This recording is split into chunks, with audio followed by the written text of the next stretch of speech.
പ്രിയപ്പെട്ടവരെ, വളരെ ഭാരം നിറഞ്ഞ ഹൃദയത്തോട്ടാണ് ഞാൻ നിങ്ങളെ അഭിസംബോധന ചെയ്യുന്നത്.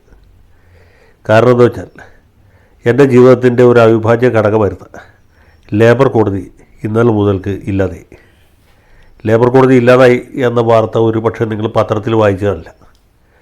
പുതിയ ലേബർ കോഡ് നടപ്പിൽ വന്നു എന്ന വാർത്ത വായിച്ചു കാണും.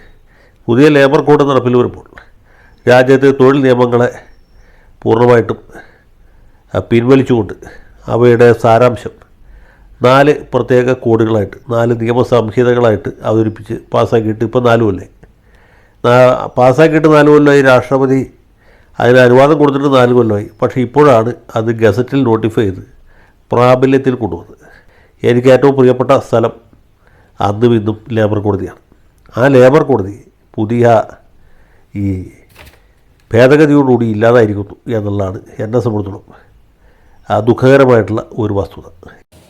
ഈ നവംബർ മുതൽ നമ്മുടെ ഭാരതത്തിലെ തൊഴിലാളി വർഗം ഒരു സുവർണ കാലഘട്ടത്തിലേക്ക് കടന്നിരിക്കുന്നു എന്നാണ് നമ്മുടെ കേന്ദ്ര സർക്കാരും നരേന്ദ്രമോദിയൊക്കെ പറയുന്നത്.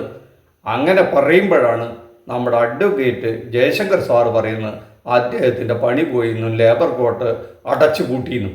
തൊഴിലാളി നിയമം, ലേബർ നിയമങ്ങൾ ആകെ അഴിച്ചു പണിതു. ഒരു 4-5 വർഷമായിട്ട് ഈ നിയമങ്ങളൊക്കെ പാസ്സാക്കി രാഷ്ട്രപതിയുടെ അംഗീകാരം വാങ്ങിയിട്ട് അട്ടത്ത് വെച്ചിട്ട് ഏതാണ്ട് 4 കൊല്ലങ്ങളായി. പക്ഷെ പൊടുന്നനെ എടുത്തിട്ട് ഇപ്പോൾ ഈ നവംബർ മുതൽ എല്ലാം പ്രാബല്യത്തിൽ വന്നു അത്രേ. ഏതാണ്ട് ഒരു 29 നിയമങ്ങൾ ഒരു 4 കോഡുകളായി തരംതിരിച്ചിട്ടാണ് ഇപ്പോൾ ഇത് നടപ്പിലാക്കിയിരിക്കുന്നത് സർക്കാർ. തൊഴിലാളികൾക്ക് ഒരുപാട് ഗുണം ചെയ്യുന്ന ഒരുപാട് നിയമങ്ങൾ ഭേദഗതി ചെയ്തു എന്നും പഴഞ്ചനായ കുറേ നിയമങ്ങളെയൊക്കെ ഭേദഗതി ചെയ്ത് തൊഴിലാളി താല്പര്യത്തിന് വേണ്ടി ഈ നിയമങ്ങൾ നമ്മുടെ രാജ്യത്ത് കൊണ്ടുവന്നത് വഴി ഇനി അങ്ങോട്ട് എല്ലാ തൊഴിലാളികളും വലിയൊരു സുരക്ഷിതമായ കാലഘട്ടത്തിലേക്കും സുവർണ കാലഘട്ടത്തിലേക്കും കടക്കുകയാണെന്നാണ് കേന്ദ്ര സർക്കാർ അവകാശപ്പെടുന്നത്. അതിൻ്റെ യാഥാർത്ഥ്യം എന്താണെന്ന് നമുക്ക് വേഗം ഒന്ന് കണ്ണോടിച്ചു പോകാം. സാധാരണ നമ്മുടെ നാട്ടിൽ ഒരു 10-20 വയസ്സാകുന്നതോടുകൂടെ വിദ്യാഭ്യാസമൊക്കെ കഴിഞ്ഞു കഴിഞ്ഞാൽ ഒരു ജോലി പ്രവേശിക്കാം. അത് പ്രൈവറ്റ് ആയാലും സർക്കാരിലൊക്കെ ആയിട്ട് നമ്മൾ അങ്ങനെയാണല്ലോ ജോലി ചെയ്യാറുള്ളത്. അതേതാണ്ട് ഒരു 58-60 വയസ്സ് വരെ ജോലി ചെയ്യാം. പെൻഷൻ പറ്റാം, പ്രൊവിഡൻറ്റ് ഫണ്ട് കിട്ടും, ഗ്രാറ്റുവിറ്റി കിട്ടും. അങ്ങനെയൊക്കെയാണ് നമ്മുടെ നാട്ടിൽ നിലനിന്നിരുന്നെങ്കിൽ ഇനി ഇവിടുന്ന് അങ്ങോട്ട് അതിലെല്ലാം കാതലായ ഒരു മാറ്റത്തിന് വിധേയമാക്കുകയാണ്. കാലോചിതമായ മാറ്റം വരുത്തിക്കഴിഞ്ഞു. പ്രധാന മാറ്റങ്ങളെല്ലാം തന്നെ തൊഴിലാളി സൗഹൃദമാണ്, തൊഴിലാളികൾക്ക് അനുകൂലമാണെന്നാണ് സർക്കാർ പറയുന്നത്. അങ്ങനെ ഇരിക്കുമ്പോഴാണ് അഡ്വക്കേറ്റ് സാർ പറയുന്നത് അദ്ദേഹത്തിൻ്റെ പണി പോയി എന്നാണ് പറയുന്നത്. അദ്ദേഹത്തിന് പണിയില്ലാതായി എന്നാണ് പറഞ്ഞത്. ശരിയായിരിക്കും. ലേബർ ഡിസ്പ്യൂട്ടൊക്കെ ഉണ്ടെങ്കിലല്ലേ ഇദ്ദേഹത്തിന് പണി കിട്ടുള്ളൂ. നാട്ടിൽ ക്രമസമാധാനം നഷ്ടപ്പെടുമ്പോഴല്ലേ, അല്ലെങ്കിൽ എന്തെങ്കിലും അനീതികൾ നടന്നാലല്ലേ വക്കീലന്മാർക്ക് പണിയുള്ളൂ. അപ്പോൾ ഈ അനീതി ഉണ്ടാവുക, അക്രമം നടക്കുക, അല്ലെങ്കിൽ തൊഴിലാളി സംബന്ധമായ തർക്കങ്ങൾ നടന്നാലല്ലേ ഈ വക്കീലന്മാർക്ക് പണി ഉണ്ടാവുള്ളൂ. ഇനി അതെങ്ങാനും പറഞ്ഞതാണോ എന്നറിയില്ല കേട്ടോ. എന്തായാലും നമുക്ക് ഈ ലേബർ നിയമങ്ങളിലെ കാതലായ മാറ്റങ്ങൾ വളരെ വേഗത്തിലൊന്ന് ഓടിച്ചു നോക്കാം. എന്നിട്ട് നിങ്ങൾ തന്നെ തീരുമാനിക്കാം ഇതിൽ ഈ നിയമങ്ങൾ, ഈ കാതലായ മാറ്റങ്ങൾ തൊഴിലാളി സൗഹൃദമാണോ മുതലാളി സൗഹൃദമാണോ എന്നൊന്ന് നമുക്ക് നോക്കാം. നമ്മുടെ നാട്ടിൽ ഏതാണ്ട് 50 കോടി ജനങ്ങൾ തൊഴിൽ ചെയ്യുന്നു എന്നാണ്. മൊത്തം ജനസംഖ്യയിൽ 150 കോടിയോളം ജനങ്ങളുള്ള നാട്ടിൽ ഏതാണ്ട് 50 കോടിയോളം തൊഴിലാളികളുണ്ട്. അതിൽ തന്നെ 90% ആൾക്കാരും അൺഓർഗനൈസ്ഡ് സെക്ടറിലാണ് ജോലി ചെയ്യുന്നത്. ഓർഗനൈസ്ഡ് സെക്ടറില എന്ന് പറഞ്ഞാൽ ഗവൺമെൻറ്റിലോ അല്ലെങ്കിൽ പ്രത്യേക തൊഴിൽ നിയമങ്ങളൊന്നും നിലനിൽക്കുന്ന ഒരു സ്ഥാപനങ്ങളിലേ അല്ല നമ്മുടെ ഈ തൊഴിലാളികൾ ജോലി ചെയ്യുന്നത്. ആ 50 കോടി തൊഴിലാളികൾക്കും ഗുണകരമാവുന്ന മാറ്റങ്ങളാണ് അത്ര ഇതിൽ കൊണ്ടുവന്നത്. അതുകൊണ്ട് തന്നെ ഇനി വരുന്ന കാലഘട്ടത്തിൽ ഈ 50 കോടി തൊഴിലാളികൾക്കും ഗുണം കിട്ടുന്ന മാറ്റങ്ങൾ എന്തൊക്കെയാണ്? 50 കോടി ജനങ്ങൾക്കും ഗുണകരമാവുന്നു എന്ന് പറഞ്ഞാൽ നമുക്ക് രോമാഞ്ചം വരും. കാരണം തൊഴിലെടുത്തല്ലേ എല്ലാവരും ജീവിക്കുന്നത്. ഒരു മുതലാളിയാണെങ്കിൽ പോലും തൊഴിലെടുക്കാതെ നമുക്ക് ജീവിക്കാൻ പറ്റില്ല, അല്ലെങ്കിൽ തൊഴിലാളികളില്ലാതെ ജീവിക്കാൻ പറ്റില്ല. എത്രയൊക്കെ മെക്കനൈസേഷൻ വന്നാലും തൊഴിലാളികൾ അത്യന്താപേക്ഷിതമാണ്.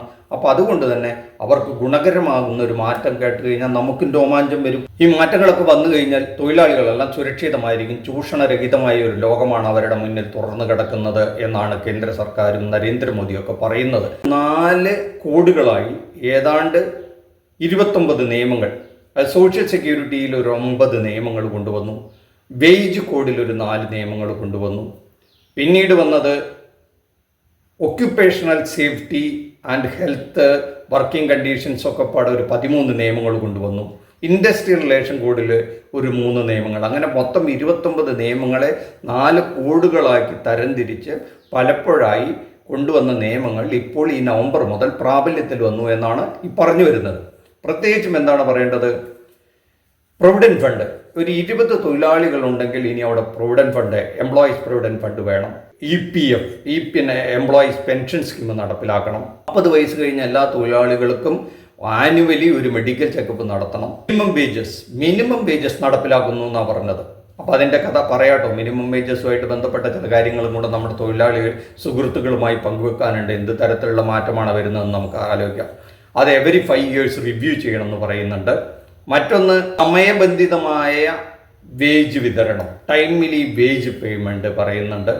പിന്നൊന്ന് ESI മെഡിക്കൽ ഫെസിലിറ്റി, എല്ലാ ESI ആസ്പത്രികളിലും എല്ലാ തൊഴിലാളികൾക്കും, ഈ 50 കോടി ജനങ്ങൾക്കും, നേരത്തെയൊക്കെ ചില കണ്ടീഷൻസ് ഉണ്ടായിരുന്നെങ്കിൽ ഇനിയല്ല, 50 കോടി തൊഴിലാളികൾക്കും ESI ഹോസ്പിറ്റലിലുള്ള പരിചരണം ഉറപ്പുവരുത്തുന്നു. പിന്നെ ഗ്രാറ്റുവിറ്റി, 1 വർഷമെങ്കിലും ഒരു സ്ഥാപനത്തിൽ ജോലി ചെയ്താൽ ഗ്രാറ്റുവിറ്റി ഉറപ്പുവരുത്തുന്നു. നേരത്തെ 5 വർഷം ജോലി ചെയ്താൽ മാത്രമാണ് ഗ്രാറ്റുവിറ്റി കിട്ടിയിരുന്നത്. ആ സ്ഥാനത്താണ് ഇപ്പോൾ 1 വർഷം ജോലി ചെയ്താൽ ഗ്രാറ്റുവിറ്റി കിട്ടുമെന്നുള്ള സ്ഥിതി വന്നിരിക്കുന്നത്. 240 ദിവസം ജോലി ചെയ്ത് കഴിഞ്ഞവർക്ക് ഓരോ 20 ദിവസത്തിനും ഓരോ ലീവ്, പ്രിവിലേജ് ലീവ് ഉണ്ടായിരുന്നു. അതിപ്പോൾ 180 ദിവസം ജോലി ചെയ്താൽ തന്നെ ആ ഒരു ഫെസിലിറ്റി അവൈൽ ചെയ്യാനുള്ള ഫെസിലിറ്റി കൊണ്ടുവന്നു. മെറ്റേണിറ്റി ലീവ് 26 ആഴ്ചയായിട്ട് ഉയർത്തി.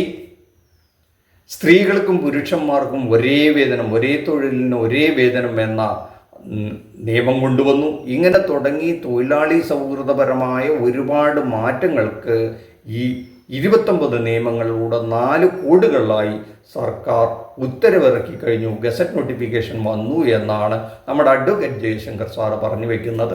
അഡ്വക്കേറ്റ് ജയശങ്കർ സാറിന് അതുകൊണ്ട് ഇനി ഒരു തൊഴിൽ പ്രശ്നങ്ങൾ മുഴുവൻ ഉണ്ടാവാത്തത് കൊണ്ട് അദ്ദേഹത്തിൻ്റെ പണി പോകും എന്നുള്ളൊരു ആശങ്കയാണ് നേരത്തെ പറഞ്ഞതെന്ന് പറയുന്നു. ഈ നിയമം എന്തുമാത്രം നമ്മളെ ബാധിക്കുന്നുണ്ട് എന്ന് അദ്ദേഹത്തിൻ്റെ ഒരു അഡ്വക്കേറ്റ് എന്നുള്ള നിലയ്ക്കും ലേബർ കോർട്ടിൽ പരിചയമുള്ള ഒരു വ്യക്തി എന്നുള്ള നിലയ്ക്കും നമുക്കൊന്ന് കേട്ടു നോക്കാം.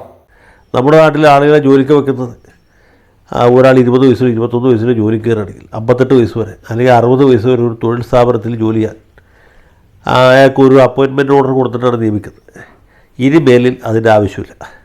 ഒരാൾ 1 കൊല്ലത്തേക്കോ 2 കൊല്ലത്തേക്കോ വേണമെങ്കിൽ നിയമിക്കാം.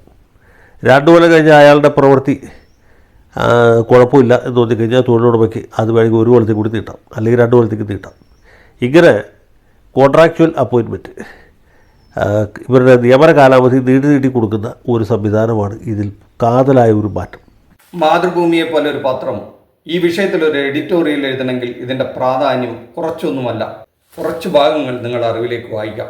എല്ലാ ജീവനക്കാർക്കും കുറഞ്ഞ കൂലി ഉറപ്പാക്കിയത്, ഗ്രാറ്റുവിറ്റി ലഭിക്കാനുള്ള കുറഞ്ഞ സേവന കാലാവധിയെ 5 വർഷം 1 വർഷമാക്കിയത്, സ്ത്രീ പുരുഷന്മാർക്ക് വേതന തുല്യത, സ്ത്രീകൾക്ക് സുരക്ഷിതമായി രാത്രി ജോലി ചെയ്യാനുള്ള അവകാശം തുടങ്ങിയവ നിയമത്തിൻ്റെ ഗുണവശങ്ങളാണ്. ഗിഗ് വർക്കേഴ്സിനെ പോലുള്ള അസംഘടിത തൊഴിലാളികളെ നിയമത്തിൽ ഉൾക്കൊള്ളിച്ചതും എടുത്തു പറയേണ്ട നേട്ടമാണ്. അതേസമയം നിലവിലുള്ള ഒട്ടേറെ ആനുകൂല്യങ്ങൾ കവരുന്നതാണ് നിയമമെന്ന് തൊഴിലാളി സംഘടനകൾ വാദിക്കുന്നു. കൂടുതൽ ജനാധിപത്യവും സ്വാതന്ത്ര്യവും ആവശ്യപ്പെടുന്ന കാലത്ത് സംഘടനകളെ നിയന്ത്രിക്കൽ, സമരങ്ങൾക്ക് തടവ് ശിക്ഷ വ്യവസ്ഥ ചെയ്യൽ തുടങ്ങിയവ നിയമങ്ങളിലെ തൊഴിലാളി വിരുദ്ധ വശങ്ങളാണെന്ന് അവർ പറയുന്നു. തൊഴിലാളി പക്ഷ വകുപ്പുകളുള്ള നിയമങ്ങൾ നിലനിൽക്കുമ്പോൾ പോലും അവ നടപ്പാക്കാൻ മാനേജ്മെൻറ്റിനെ നിർബന്ധിക്കാൻ തൊഴിലാളി സംഘടനകൾക്ക് സമരം അനിവാര്യമായി വരാറുണ്ട്. ഇതിനുള്ള സാഹചര്യമാണ് പെട്ടെന്നുള്ള സമരത്തെ നിയന്ത്രിക്കുന്നത് വഴി ഉണ്ടാകുന്നത്. 14 ദിവസത്തെ നോട്ടീസ് നൽകാതെ സമരം ചെയ്യുന്നവർക്ക് 1 മാസം തടവും 50,000 രൂപ പിഴയും വ്യവസ്ഥ ചെയ്യുന്നതാണ് പ്രധാന എതിർപ്പിൻ്റെ മുഖ്യ കാരണം.